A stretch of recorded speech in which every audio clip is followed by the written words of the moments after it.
ইসলামের ইতিহাসে আমরা বহু নারী যোদ্ধার কথা জানতে পারি যারা তাদের জীবন পার করেছিলেন যুদ্ধের ময়দানে। রুক্ষ রণাঙ্গনে কেটেছিল তাদের যৌবনের অধিকাংশ সময়। তাদের হৃদয় ছিল হিম্মতে পূর্ণ, গায়ে ছিল যৌবনের শক্তি আর সামর্থ্য। তাই কাফেরের সামনে অস্ত্র উঁচু করে ধরতে তাদের হাত কাঁপেনি। কিন্তু এই অগণিত মহীয়সী বীর রমণীদের ভিড়ে আমরা এমন একজনের কথা বিশেষভাবে জানতে পারি, যিনি আল্লাহর দেয়া ৭০ দিন প্রতিষ্ঠার সংগ্রামে তরবারি উঁচু করে ধরেছিলেন অতি বৃদ্ধ বয়সে। বার্ধক্যের জরা জীর্ণতা ততদিনে তাকে নুজো করে ফেলেছিল, কিন্তু সেই জরা জীর্ণতাকে জয় করে তিনি হয়ে উঠেছিলেন প্রথম নারী সাহাবী যার হাতে যুদ্ধকালে একজন মুশরিকের মৃত্যু হয়েছিল। ইতিহাসের সেই সাহসী নারীর নাম সাফিয়া বিনতে আব্দুল মুত্তালিব রাদিয়াল্লাহু তাআলা আনহা। সাফিয়া ছিলেন রাসূলুল্লাহর দাদা আব্দুল মুত্তালিবের কন্যা। রক্তের সম্পর্কে তিনি রাসূলুল্লাহর ফুফু। অন্যদিকে তিনি ছিলেন রাসূলুল্লাহর স্ত্রী খাদিজাতুল কুবরার ভাবি। এছাড়াও রাসূলুল্লাহর মা আমিনা ছিলেন সাফিয়ার খালা। এভাবে নানা দিক থেকে নানাভাবে তার সাথে আত্মীয়তার সম্পর্ক ছিল আল্লাহর নবীর। বিশিষ্ট সাহাবী জুবাইর ইবনুল আওয়াম, যাকে আল্লাহর নবী বলেছেন আমার একান্ত সহচর, সেই হাওয়ারিউ রাসূলুল্লাহ জুবাইর রাদিয়াল্লাহু তাআলা আনহু ছিলেন সাফিয়ার পুত্র।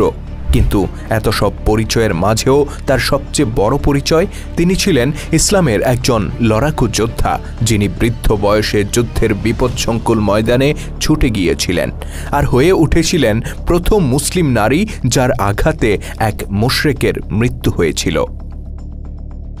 সাফিয়া রাদিয়াল্লাহু তাআলা আনহা ছিলেন একজন দৃঢ়চেতা, পোর খাওয়া ও কঠোর মানসিকতার রমণী। বস্তুত জীবনের নানা ঘাত প্রতিঘাত তাকে দৃঢ়চেতা ও কঠোর করে তুলেছিল। তার প্রথম স্বামী ছিলেন হারেস ইবনে হার্ব, যিনি ছিলেন উমাইয়া গোত্রের গোত্রপতি আবু সুফিয়ানের ভাই। অতি অল্প বয়সে স্বামী হারেসের মৃত্যু দেখতে হয় সাফিয়াকে। পরবর্তীতে তার বিয়ে হয় খাদিজা রাদিয়াল্লাহু তাআলা আনহুর ভাই আওয়াম ইবনে খোয়াইলিদের সাথে। কিন্তু এবারও স্বামী সোহাগ বেশি দিন জুটল না তার কপালে। আওয়ামও মারা গেলেন বিয়ের কয়েক বছর পর, আর সাফিয়ার কোলে রেখে গেলেন একমাত্র পুত্র জোবায়েরকে। সেই থেকে বাকি জীবন বিধবার বেশেই কাটিয়েছেন সাফিয়া রাদিয়াল্লাহু তাআলা আনহা। জীবনের নানা ঘাত প্রতিঘাতে সাফিয়ার চরিত্র যে বেশ কঠোর হয়ে উঠেছিল, তার প্রতিফলন ঘটেছিল পুত্র জোবায়েরকে প্রতিপালন করার ক্ষেত্রেও। বড় কড়াকড়ির মধ্য দিয়ে পুত্রকে বড় করে তোলেন তিনি। নারী ছেঁড়া ধনকে কঠোর ও কষ্টের মধ্যে রেখে তাকে লড়াকু হিসেবে গড়ে তোলেন। শৈশবে শিশুরা যখন মাটি আর কাঠের খেলনা নিয়ে সময় পার করে, সাফিয়া তখন শিশুপুত্রের কৌতূহলকে চালিত করেন তীর, ধনুক আর বর্ষার দিকে। তিনি তাকে ঠেলে দেন ভীতিকর ও ঝুঁকিপূর্ণ কাজে। যখনই দেখতেন পুত্র ভয়ে পিছোপা হয়ে আসছে, তখনই তিনি তাকে প্রহার করতেন, যে কারণে খোয়াইলিদের ভাইয়েরা মাঝে মধ্যেই অভিযোগ করে বলতো সাফিয়া খোয়াইলিদের পুত্রকে হত্যাই করে ফেলবে। তারা বলতো সে তো মমতাময়ী মায়ের মতো শাসন করছে না, বরং ক্রোধের বশে তাকে প্রহার করছে। সাফিয়া তখন প্রতিবাদ করে বলতেন, যে বলে আমি তাকে ক্রোধের বশে প্রহার করছি সে মিথ্যা বলে। আমি এজন্যই তার প্রতি কঠোর হই, যেন সে আলসেমি ছেড়ে বিচক্ষণ হয়ে ওঠে, যেন তার মায়ের কঠোর শাসন তাকে শত্রুর সামনে সাহসী ও শক্তিশালী করে তোলে। সাফিয়ার এই কঠোরতা পুত্র জোবায়েরকে বাস্তবেই সাহসী ও শক্তিশালী করে তুলেছিল। তার প্রমাণ কৈশোরেই পাওয়া যায়। তৎকালীন আরবে কুস্তি ছিল জনপ্রিয় খেলা। শিশু থেকে বৃদ্ধ পর্যন্ত সকল বয়সের মানুষেরাই কুস্তি লড়ত। একদিন কিশোর বয়সে জোবায়ের তার চেয়ে বয়সে অনেক বড় একজনের সাথে কুস্তি লড়াই করে। সেই লড়াইয়ে প্রতিদ্বন্দ্বীকে সে এমনভাবে আঁচড়ে ফেলে যে প্রতিপক্ষ গুরুতর আহত হয়। এ নিয়ে বেশ গোলযোগ পেকে যায়। লোকজন জোবায়েরকে পাকড়াও করে সাফিয়ার ঘরে ছুটে আসে নালিশ করতে। তারা বলে, দেখো তোমার পুত্র কি কাণ্ড করেছে, সে পিটিয়ে এর হাত ভেঙে দিয়েছে। সাফিয়া হাসি মুখে জিজ্ঞেস করলেন, জোবায়েরকে তোমরা কেমন দেখলে, সে কেমন লড়াই করেছে? লোকেরা বুঝল এই নারী তার পুত্রের বাহাদুরিতে খুশি হয়েছে, সুতরাং তার কাছে নালিশ করে কোনো ফায়দা নেই। বাস্তবেই সেদিন সাফিয়া রাদিয়াল্লাহু তাআলা আনহা বেশ খুশি হয়েছিলেন, কেননা তিনি বুঝতে পেরেছিলেন পুত্র জোবায়ের শক্তি আর হিম্মত নিয়ে বড় হয়ে উঠছে। মহান আল্লাহ তাআলা যখন তার প্রিয় নবীকে চিরসত্য আর হেদায়েতের দিন দিয়ে পাঠালেন মানুষের জন্য সতর্ককারী হিসেবে, আর নির্দেশ দিলেন নিজের নিকটাত্মীয়দের মাধ্যমেই দায়িত্বের সূচনা করতে, তখন আল্লাহর নবী বনু আব্দুল মুত্তালিবের সকল নারী পুরুষকে একত্রিত করলেন।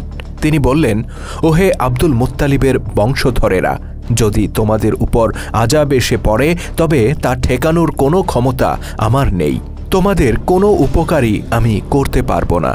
তিনি তাদেরকে আহ্বান করলেন আল্লাহর প্রতি বিশ্বাস স্থাপনের, উৎসাহ দিলেন তার রিসালতকে সত্য হিসেবে গ্রহণ করতে। তাদের মধ্য থেকে কিছু মানুষ এগিয়ে এলেন স্নিগ্ধ আলোর প্রতি, কবুল করে নিলেন সত্যদিন ইসলামকে। তবে অধিকাংশই সেই আলোকে প্রত্যাখ্যান করে রয়ে গেল মিথ্যার অন্ধকারে। সাফিয়া বিনতে আব্দুল মুত্তালিব ছিলেন ইসলাম গ্রহণকারীদের একজন। নিজের কিশোর পুত্রকে নিয়ে সাফিয়া রাদিয়াল্লাহু তাআলা আনহা শামিল হলেন ইসলামের আলোর মিছিলে। ফলে তাকেও ভোগ করতে হলো কোরাইশদের চাপিয়ে দেয়া নির্যাতন, দুর্ভোগ আর বাড়াবাড়ির কষ্ট, যা সহ্য করেছিলেন প্রাথমিক ও অগ্রগামী সকল মুসলিম। এই অত্যাচার যখন আর সহ্য করা গেল না, তখন আল্লাহ তাআলা তার নবীকে মদিনায় হিজরতের অনুমতি দিলেন। তখন এই মহিয়সী হাশিমি নারী সাফিয়া মক্কায় নিজের বহুমুখী গৌরব ও কীর্তির সকল স্মৃতি পেছনে ফেলে রওনা হলেন মদিনার অভিমুখে। আল্লাহ ও রসুলের সন্তুষ্টি অর্জনের লক্ষ্যে দিন রক্ষার স্বার্থে তিনি হিজরত করলেন মদিনায়, অথচ বয়স তখন তার 60 বছর পেরিয়ে গেছে। মদিনায় হিজরতের পর সাহাবাদের জীবনে শুরু হয় এক নতুন অধ্যায়। ইতিপূর্বে মক্কায় তারা কোরাইশদের হাতে একতরফাভাবে মার খেয়েছিলেন, কিন্তু মদিনায় আসার পর তারা প্রতিরোধ গড়ে তোলেন। সেই প্রতিরোধের ধারাবাহিকতায় কোরাইশদের সাথে একে একে সংগঠিত হয় বদর, উহুদ, খন্দকের যুদ্ধ। এসব যুদ্ধে সাফিয়া রাদিয়াল্লাহু তাআলা আনহার এমন কিছু কীর্তি রয়েছে যা আজও ইতিহাসের পাতায় স্বর্ণাক্ষরে লেখা আছে। আমাদের আজকের পর্বে আমরা কেবল দুটি ঘটনার উল্লেখ করব, এর একটি উহুদের, আরেকটি খন্দকের। হিজরি দ্বিতীয় সনে উহুদের প্রান্তরে কোরাইশদের মুখোমুখি হয় মদিনার মুসলিমরা। মুসলিমদের এই যুদ্ধ কাফেলায় যোগ দেন সাফিয়া রাদিয়াল্লাহু তাআলা আনহা। সাথে ছিল মহিলাদের একটি ছোট্ট দল। সেখানে তিনি পানি ব্যবস্থাপনায় আত্মনিয়োগ করলেন। তৃষ্ণার্ত যোদ্ধাদেরকে পানি পান করিয়ে তৃপ্ত ও উজ্জীবিত করলেন। তীর চেছে তীক্ষ্ণ করে তুললেন, ত্রুটিপূর্ণ ধনুকগুলো মেরামত করতে থাকলেন। তাছাড়া যুদ্ধের প্রতিটি ঘটনার দিকে তার ছিল তীক্ষ্ণ দৃষ্টি, কেননা এই যুদ্ধে যোগ দিয়েছিলেন তার প্রিয় ভাই হামজা, পুত্র জোবায়ের, সর্বোপরি প্রিয় ভাতিজা মুহাম্মদ সাল্লাল্লাহু আলাইহি সাল্লাম, যাকে ভালোবেসে আজ রণাঙ্গনে এত মানুষ। যুদ্ধের এক পর্যায়ে সাফিয়া রাদিয়াল্লাহু তাআলা আনহা দেখলেন মুসলিম বাহিনীর অল্প কয়েকজন ছাড়া অধিকাংশই বিক্ষিপ্ত হয়ে পড়েছে। কোরাইশদের আক্রমণের তীব্রতায় দিশেহারা হয়ে অনেকে পালিয়েও যাচ্ছে। তিনি দেখলেন মুশরিকরা আল্লাহর নবীর কাছাকাছি এবং তার উপর আক্রমণ করতে উদ্যত। সাফিয়া তখন হাতের পানির পাত্রটি ছুঁড়ে ফেললেন, আর আক্রান্ত সিংহ শাবকের মা যেভাবে গর্জে ওঠে ঠিক সেইভাবে গর্জে উঠলেন। তিনি এক পরাজিত সৈনিকের বর্শা ছিনিয়ে নিলেন। তা দিয়ে সৈনিকদের সারি ভেদ করে তিনি ছুটে চললেন সামনের দিকে।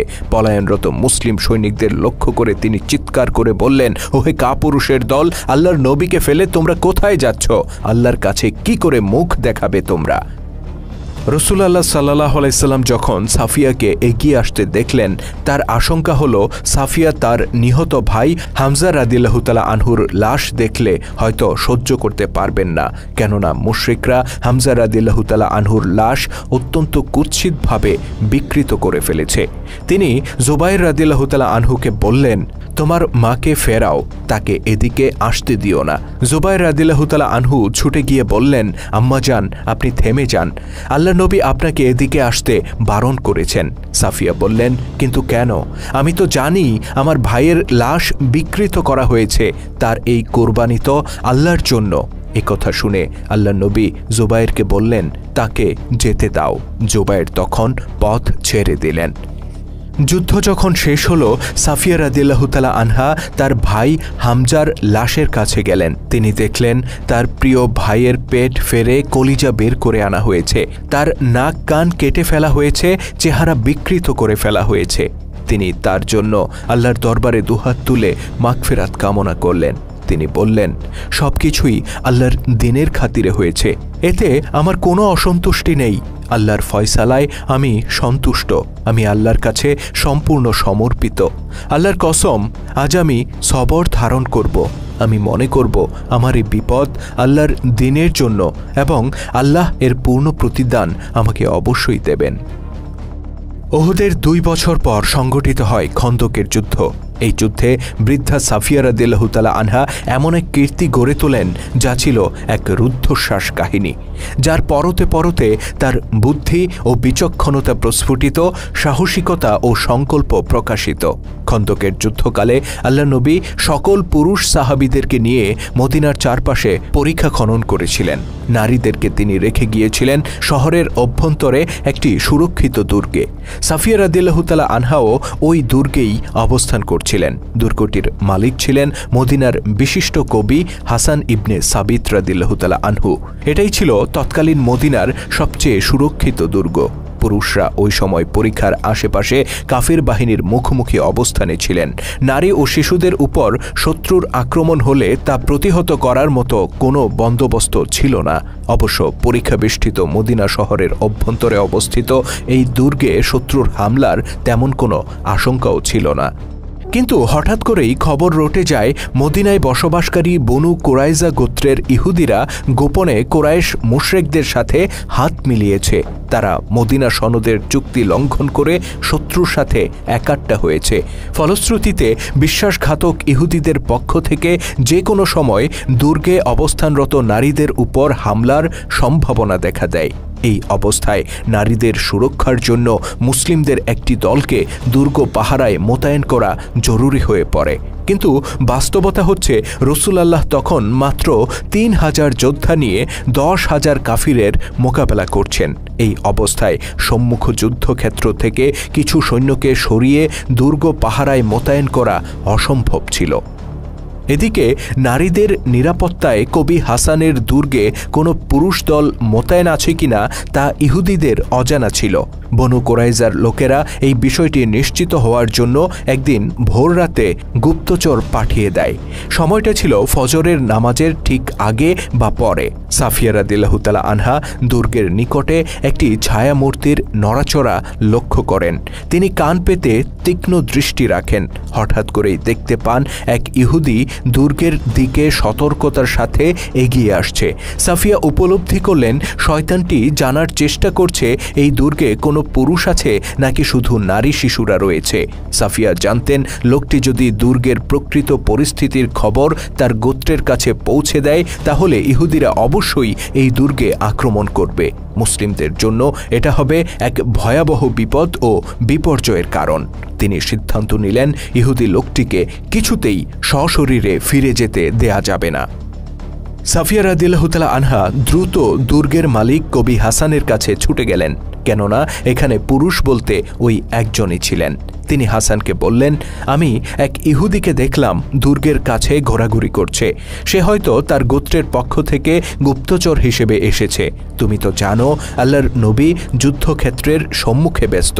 তার পক্ষে কিছু সৈন্য সরিয়ে আমাদেরকে রক্ষার উদ্দেশ্যে এখানে পাঠিয়ে দেয়া সম্ভব নয়। তুমি এখনই যাও আর ইহুদি লোকটিকে হত্যা করো। সাফিয়া রাদিয়াল্লাহু তাআলা আনহার এই কথা শুনে কবি মহোদয়ের যেন গলা শুকিয়ে গেল। তিনি কাব্য রচনায় পারদর্শী ছিলেন, কিন্তু যুদ্ধ বা শারীরিক সংঘর্ষে তার কোনো অভিজ্ঞতা ছিল না। কবি বিনয়ের সাথে বললেন, হে আব্দুল মুত্তালিবের কন্যা, তোমার উপর আল্লাহর রহমত বর্ষিত হোক। তুমি তো জানো এই ধরনের কাজ আমার দ্বারা সম্ভব নয়।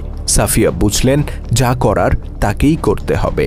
বৃদ্ধা সাফিয়া তখন নিজের ওড়না শক্ত করে মাথায় বাঁধলেন, কোমরে শক্ত করে গামছা বেঁধে পোক্ত দেখে একটি লাঠি হাতে তুলে নিলেন।